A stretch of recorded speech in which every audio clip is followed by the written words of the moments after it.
बिस्मिल्लाहिर्रहमानिर्रहीम। अस्सलाम वालेकुम नाज़रीन, आप यूट्यूब चैनल देख रहे हैं। मैं इमरान ख़ान हूँ। यौम यकजहती कश्मीर मनाया गया कल के दिन में, और सारा दिन सोशल मीडिया पे नौजवान एक ही आवाज़ उठाते रहे, एक ही बात करते रहे और बार बार करते रहे। और पाकिस्तानियों ने इसके बारे में बड़ी तफसील से बात की है, क्योंकि जो हुकूमत ने बयानिया जारी किया और जो पाकिस्तान की जानिब से अज़म का इजहार किया गया, उसमें कश्मीर में इंसानी हकूक़ की खिलाफ वर्जियों के हवाले से भी बात की गई।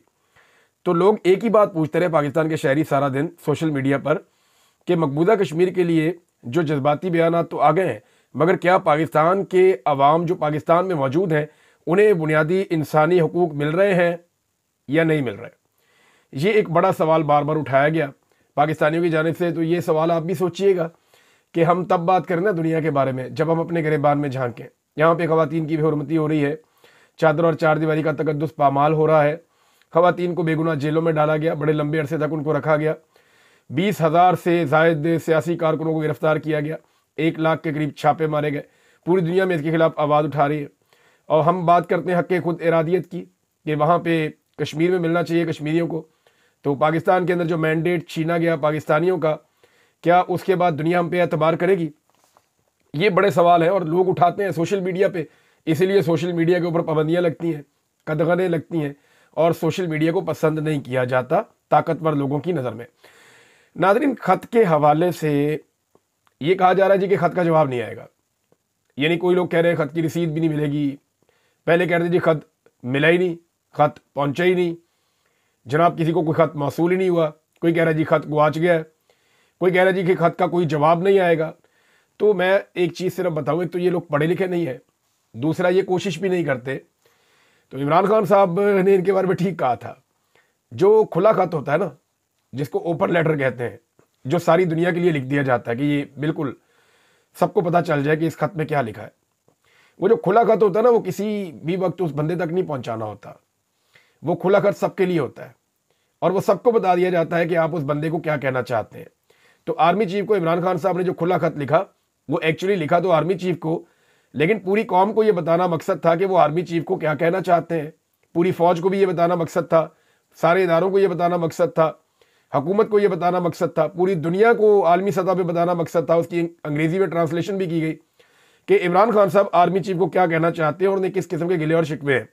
तो ये जो खुला खत लिखा जाता है ना, ये जवाब हासिल करने के लिए नहीं लिखा जाता, वो खुद एक जवाब होता है तमाम ऐसी चीज़ों का जिनके बाद वो जवाब का जवाब बनता है। तो बहरहाल ये खुद एक जवाब होता है जो सिर्फ पहुंचा दिया जाता है। तो जवाब तो जनाब पहुंच गया है।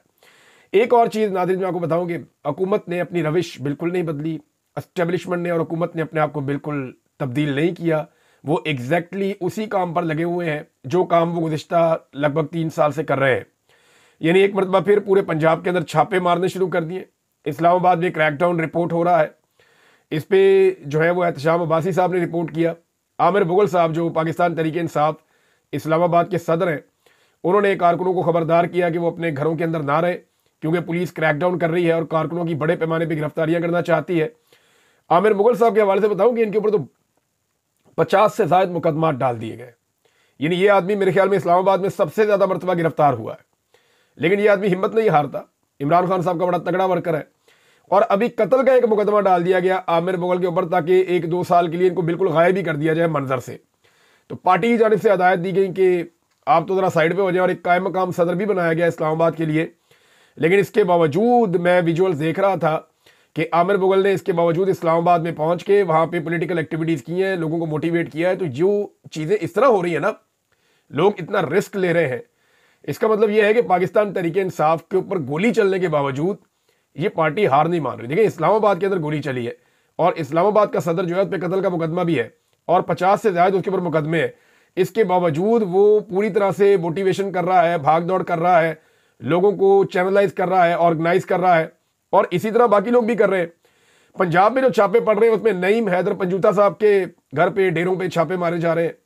हालांकि इनके भाई जो हैं वो इंतज़ार पंजूता साहब को पहले अगवा किया गया, बदतरीन उनको हालात में रखा गया। जब उन्हें छोड़ा गया तो उन्हें एक ऐसी हालत में छोड़ा गया कि एक आम आदमी तसव्वुर नहीं कर सकता इतने जुल्म और बर्बरियत का। तो जो इंतज़ार हुसैन पंजूता साहब के साथ किया गया, उसके बाद अब उनके भाई नईम हैदर पंजूता साहब को निशाना बनाने की कोशिश की जा रही है। और साथ में उनको इमरान खान साहब से अब मिलने भी नहीं दिया जाता। शेख वकास अकरम साहब, उनका भी रिपोर्ट हो रहा है, उनके घरों पे, उनके रिश्तेदारों के घरों पे छापे मारे जा रहे हैं। लाहौर में अली एजाज बुटर साहब, आलिया हमजा साहबा को पकड़ने की कोशिश की पुलिस ने, लेकिन अब इन्होंने एक चैलेंज किया है पाकिस्तान तहरीक इंसाफ ने कि हमने एक और हिकमत अमली बना ली है और उस हिकमत अमली के जरिए से हम एहतजाज जरूर करेंगे। हुकूमत के पास मौका है कि वो हमें एनओसी दे दे। अगर हुकूमत हमें एनओसी नहीं देती, ये पाकिस्तान तहरीक इंसाफ ने कहा है, आलिया हमजा साहब ने अनाउंस किया, जो पंजाब में ऑर्गेनाइजर है, और पाकिस्तान तहरीक इंसाफ की जानिब से उन्होंने अनाउंस किया है कि एनओसी ना मिले तो पूरा पंजाब जलसागाह बन जाएगा। लिहाजा हुकूमत आराम से हमें एनओसी दे दे, इसमें ही हुकूमत की बेहतरी है। मुतबादिल हिकमत अमली ये है कि अगर 8 फरवरी को मीनार पाकिस्तान ग्राउंड में जलसा करने की इजाज़त ना मिली तो फिर पार्टी ने प्लान भी तैयार किया है, पंजाब के तमाम अजला में एहतजाजी तहरीक का आगाज़ किया जाएगा। शौकत बसरा साहब ने नाज़रीन एक स्टेटमेंट दिया है और उन्होंने बड़ा खुलकर ये बात की है कि अल्लाह गवाह है कि मुझे इलेक्शन ISI ने हरवाया। शौकत बसरा साहब को ना बहुत इलेक्शन हारने की तकलीफ है। वजह यह है कि वो बहुत बड़ा मार्जिन था। एजाजुल हक साहब तो तीसरे नंबर के उम्मीदवार थे, ना 3 में ना 13 में, उनको वोट भी नहीं पड़ रहे थे। और इस दफा लोगों ने एंटी एस्टेब्लिशमेंट वोट दिया है, तो लोग ज़ियाउल हक के बेटे को वोट क्यों देंगे?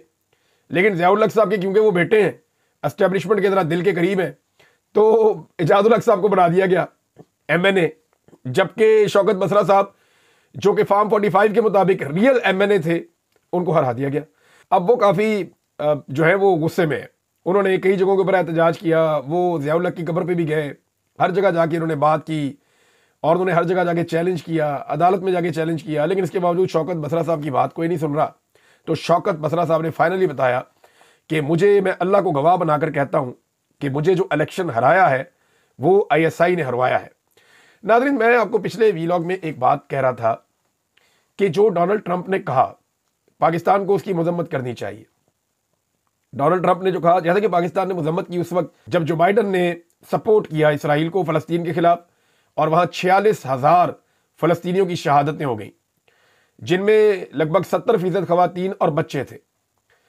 तो अब हुकूमत को जो है मजम्मत करनी चाहिए, क्योंकि डोनाल्ड ट्रंप का मनसूबा ये है कि एवैक्यूएशन की जाए, गजा को खाली करवाया जाए, वहाँ से तमाम फ़लस्तीनियों को निकाल कर आसपास के अरब ममालिक में पहुँचाया जाए और फिर गजा को नए सिरे से अपने मुताबिक तामीर किया जाए मलबा हटाने के बाद। और जब वो दोबारा तामीर करेंगे, खाली करवा देंगे, उनको 2-3-4 साल लगेंगे, वो टाइम लेंगे, और फिर वो ऐसा बैरियर लगा देंगे कि अपनी मर्जी के बगैर किसी को अंदर आने नहीं देंगे। तो ये उनका मनसूबा है। इस मनसूबे के ऊपर सफाइयाँ तो दे रहा है अमरीकी जो स्टेट डिपार्टमेंट है, उनकी जानिब से जो तर्जुमान है, उनके सफाइयाँ तो आ रही हैं, लेकिन एग्जैक्टली वो यही बात कर रहे हैं, कोई ज़्यादा मुख्तलिफ बात नहीं कर रहे, लेकिन उसको थोड़ा शुगर कोटेड करके कर रहे हैं। अब इसकी मजम्मत किसने की? मैंने आपको कहा था पिछले वीलॉग में कि पाकिस्तान की सदर को, वज़ीर आज़म को, आर्मी चीफ को, वज़ीर ख़ारजा को, सब की इसकी मजम्मत करनी चाहिए। आर्मी चीफ मैं इसलिए कहता हूँ कि पाकिस्तान के आर्मी चीफ को वैसे ही होता है कि वो ऐसे मामलात में बोलते हैं, कभी कश्मीर पे, कभी फ़लस्तीन पे, कभी किसी और चीज़ पे, तो वो बात करते रहते हैं। और जितने बाहर से सफ़ीर आते हैं उनसे मुलाकातें भी करते हैं, सियासी मामलात में उनकी होती है मुदाखलत, और इसीलिए उन्हें भी इसके ऊपर बात करनी चाहिए। उनका भी स्टेटमेंट इस पर बनता है, वो भी स्टेटमेंट दें। सदर और वज़ीर आज़म तो फौरी तौर पे दें। अब हुआ यह है कि चीन का भी इसके ऊपर रद्द-ए-अमल आ गया, रूस का भी इसके ऊपर रद्द-ए-अमल आ गया, यूरोपीय ममालिक कई एक हैं जिनका रद्द-ए-अमल आ गया, कई अरब ममालिक का इसके ऊपर रद्द-ए-अमल आ गया। लेकिन पाकिस्तान से अब जब मैं ये वीडियो रिकॉर्ड कर रहा हूं तो अब तक की इतला के मुताबिक कोई भी डोनाल्ड ट्रंप के बयान की मजम्मत नहीं कर सका, कोई भी उसे चैलेंज नहीं कर सका। चलो बाकी कोई नहीं तो नवाज शरीफ साहब तो वेले ही हैं आजकल, उनसे ही एक मजम्मत करवा दें डोनाल्ड ट्रंप की, या डोनाल्ड ट्रंप के खिलाफ एक बयान दिलवा दें। फजलुर रहमान साहब ने भी यही मुतालबा किया है। फजलुर रहमान साहब का मुतालबा मैं आपको पढ़ के बता देता हूँ। वो ये कह रहे हैं कि हुकूमत और एस्टेब्लिशमेंट ट्रंप के बयान पर वाज़े मौक़िफ़ अपनाकर कौम की तर्जुमानी करे। फजलुर रहमान साहब ने कहा कि फ़लस्तीन पर इसराइली कब्जे को तस्लीम नहीं करते और गजा के हवाले से अमरीकी सदर डोनाल्ड ट्रंप के बयान पर हुकूमत और एस्टेब्लिशमेंट का वाज़े मौक़िफ़ वो अपनाएं और कौम के ज़मीर की तर्जुमानी करें। ये जो डोनाल्ड ट्रंप ने गजा के बारे में हर्जा सराई की है, इस पर सख्त रद्द-ए-अमल दिया फजलुर रहमान साहब ने। उन्होंने कहा कि अमरीकी सदर डोनाल्ड ट्रंप इसराइली वज़ीर-ए-आज़म नेतन्याहू मुलाकात के दौरान गजा के बारे में हर्जा सराई पर उम्मत मुस्लिमा सरापा एहतजाज है।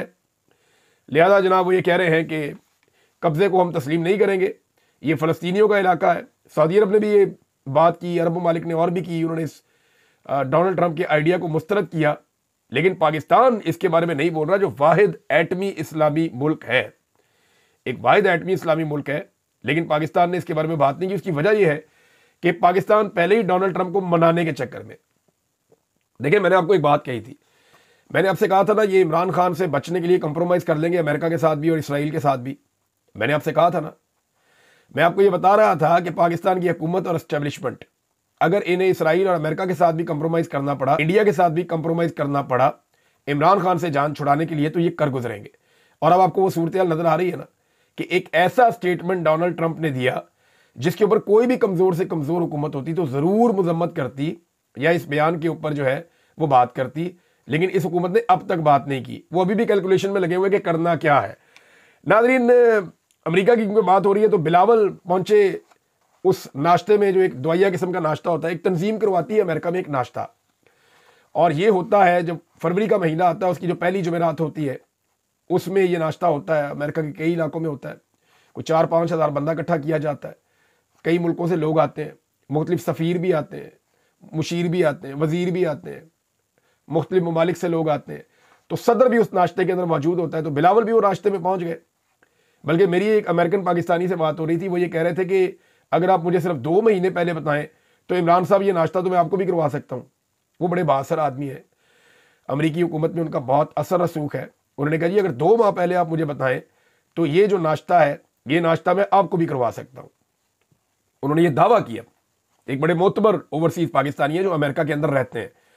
तो मैंने कहा जी ये कोई बड़ी बात नहीं है बिलावल का वो नाश्ते के अंदर जाना। भाई कोई बड़ी बात नहीं है, ना ये डोनाल्ड ट्रंप की दावत है, ना उनका कोई ताल्लुक है, ये एक और तंजीम है वो करवाती है, और ये उसके अंदर डोनाल्ड ट्रंप आते हैं, शिरकत करते हैं, तकरीर करते हैं और चले जाते हैं। तो बिलावल की जनाब उसके अंदर शिरकत रिपोर्ट हो रही है, लेकिन अभी तक, यानी ये जो खबर रिपोर्ट हो रही है उसके मुताबिक अभी तक बिलावल की कोई मुलाकात नहीं हुई डोनाल्ड ट्रंप से, और ना कोई तस्वीर ऐसी सामने आई है। जो खबर लगाई जा रही है उसमें ये दिखाया जा रहा है कि एक तरफ बिलावल साहब की फोटो लगाई हुई है, दूसरी तरफ डोनाल्ड ट्रंप की फोटो लगाई हुई है। मीडिया भी जो है ना वो कमाल करता है, ऐसे तरीके से खबर देता है जैसे लगता है कि डोनाल्ड ट्रंप और बिलावल दोनों इस नाश्ते में थे, तीसरा बंदा ही कोई नहीं था। और भाई बिलावल को नेड़े भी नहीं लगने दिया उन्होंने डोनाल्ड ट्रंप के, फिलहाल जो अब तक की इतला है उसके मुताबिक। और बिलावल भी एक आधी तस्वीर की तलाश में किसी तरह कहीं जाके किसी के साथ वो फोटोज 2-4 खिंचवा ले। अगर बिलावल को कोई अच्छी सी तस्वीरें मिल जाती हैं तो शायद उनका इम्कान रोशन हो जाए कि आने वाले वक्त में वो वज़ीर आज़म बन जाए इसी असेंबली के अंदर। और यही जरदारी साहब की ख्वाहिश है कि मैं सदर हूँ और मेरा बेटा वज़ीर आज़म हो, ऐसी कोई चीज़ होनी चाहिए।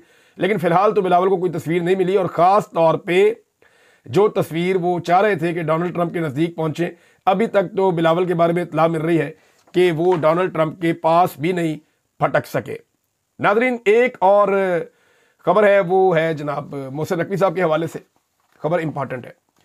मोहसिन नकवी ने अमेरिका में जाके शिरकत की थी एक ऐसी तकरीब में जो एक ऐसी तंजीम करवा रही थी जो शदीद मुखालिफ है चाइना की, और वो चाइना के खिलाफ हर वक्त प्रोपेगेंडा करते हैं और टिका के प्रोपेगेंडा करते हैं, और चाइना के साथ उनका एक कंपटीशन टाइप का बना हुआ है। और चाइना ने इसको बड़ा माइंड किया था। जो सोर्सेज से खबरें आ रही थी, मुख्तलिफ लोग ये क्लेम कर रहे थे कि चाइना ने इसको माइंड किया है और ये मोहसिन नकवी ने बहुत बड़ा ब्लंडर कर दिया है। एक तरफ वजारत खारजा ने कहा कि जनाब गलती से मोहसिन नकवी साहब चले गए थे, दूसरी तरफ मोहसिन नकवी ने कहा जी मैं तो गया ही नहीं था, ऐसी कोई चीज़ ही नहीं हुई। तो अब मोहसिन नकवी पाकिस्तान का वज़ीर दाखिला है, इनको लेकर सदर पाकिस्तान पहुंचे हैं, किधर? चाइना। साथ इसहाक डार साहब भी हैं। अब डिप्टी वज़ीर आज़म या वज़ीर खारजा उसकी मुलाकात नहीं हो रही चीनी सदर से, जो पाकिस्तानी सदर है उसकी भी मुलाकात नहीं हुई फिलहाल चीनी सदर से। हो सकता है हो जाए, कोई मफामती याददाश्तों पे दस्तखत हो रहे हैं, यानी MOU साइन हो रहे हैं, और MOU की कोई औकात नहीं होती, कोई हैसियत नहीं होती जब तक कि पैसा आए ना। बहरहाल मोहसिन नकवी को पहुंचाया गया, ये एक वीडियो भी आई हुई है, मोहसिन नकवी को पहुंचाया गया चीनी सदर के करीब, और उस पर जो खबर दी गई है वो बड़ी मुख्तसर सी है, लेकिन चीनी सदर इस वीडियो के अंदर कुछ ज़्यादा खुश दिखाई नहीं दे रहे, और ऐसा लगता है कि मोहसिन नकवी साहब की पेशी हुई है और इन्होंने जाके वहाँ सफाई दी है कि जनाब गलती हो गई, मुझे पता ही नहीं था कि वो एंटी चाइना कोई तंजीम है या कोई ऐसी, इन्होंने सफाई दी होगी, और अगर इन्होंने डायरेक्ट सदर को नहीं दी तो उनके अमले को तो ज़रूर दी होगी सफाई की, जनाब हमसे गलती होगी। ऐसा लगता है कि जैसे एक पेशी टाइप का माहौल बना हुआ है। बहरहाल मोहसिन नकवी ने चीन के सदर शी जिनपिंग से मुलाकात की और पाकिस्तान में चीनी शहरियों की सिक्योरिटी के हवाले से उन्हें ब्रीफिंग दी। और इसके बाद उन्होंने जनाब का इनका स्टेट बैंक्वेट है, वहाँ पे एक तकरीब हो रही थी, वहाँ पे ये पहुँच गए और पहुँच के ज़रा ऐसे थोड़ी सी इनकी बात हुई, उसके बाद इनको वहाँ से हटा दिया गया। नाजरीन, एक और खबर है, ये बार बार दोनों भाई जो हैं वो ऐलान करते हैं, शहबाज शरीफ और नवाज शरीफ, इनके ऐलान पे मैं आता हूँ, लेकिन एक चैलेंज किया है जुनैद अकबर साहब ने, वो चैलेंज मैं आपको बता देता हूँ।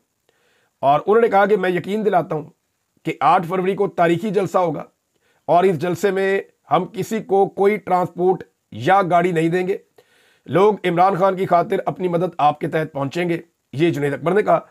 और दूसरा, पाकिस्तान तहरीक इंसाफ का जो वर्चुअल जलसा हुआ है वो भी बहुत कामयाब हुआ है, यानी रात को इतनी बड़ी तादाद में लोगों ने इसमें शिरकत की है कि पाकिस्तान की कोई और पॉलिटिकल पार्टी, क्या इस रीजन की कोई और पॉलिटिकल पार्टी इस बारे में सोच भी नहीं सकती कि इतनी तेजी से नौजवान अंगेज होते हैं पाकिस्तान तहरीक इंसाफ के वर्चुअल जलसा के साथ। हजारों की तादाद में आते चले जाते हैं और जब फाइनल एंगेजमेंट आती है तो पता चलता है कि नॉर्मल जलसे में इतने बंदे इकट्ठे नहीं हो सकते।